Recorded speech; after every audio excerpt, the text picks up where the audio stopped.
నియతితో గెలిపించాలని చెప్పి మీ అందరికీ కోరుతున్నాం. మొదటి ప్రాధాన్యత ఓటు రాజేంద్ర ప్రసాద్ గారికి ఇవ్వవలసిందిగా ముఖ్యంగా రిక్వెస్ట్ చేస్తున్నాం. ఎందుకంటే రెండవ ప్రాధాన్యత ఓటు అనేది అవసరం లేదు. ఎందుకంటే వైసీపీకి సంబంధించిన పార్టీ కూడా మేము కోర్టు నుంచి తప్పుకుంటున్నామని చెప్పి వాళ్ళు చెప్పడం జరిగింది. తర్వాత ఇండిపెండెంట్ అభ్యర్థికి వాళ్ళు మద్దతు తెలుపుతున్నారు, లేదంటే ఇండిపెండెంట్ అభ్యర్థి ఉండొచ్చు.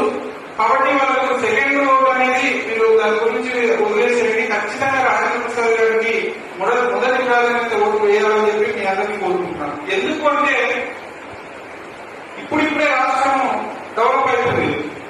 చంద్రబాబు నాయుడు గారు కానీ, లోకేష్ బాబు గారు కానీ, పవన్ కళ్యాణ్ గారు కానీ ఇక్కడికి రాష్ట్రానికి ఎన్నో ఇండస్ట్రీస్ కావాలి, ఎన్నో ఐటీ కంపెనీలు తీసుకురావాలి. ఇక్కడ అన్ని వస్తేనే తర్వాత నిరుద్యోగ యువతని ఇక్కడ ఉద్యోగ అవకాశాలు కల్పించాలని చెప్పే ఉద్దేశంతోనే ఈ ప్రభుత్వం పనిచేస్తుంది.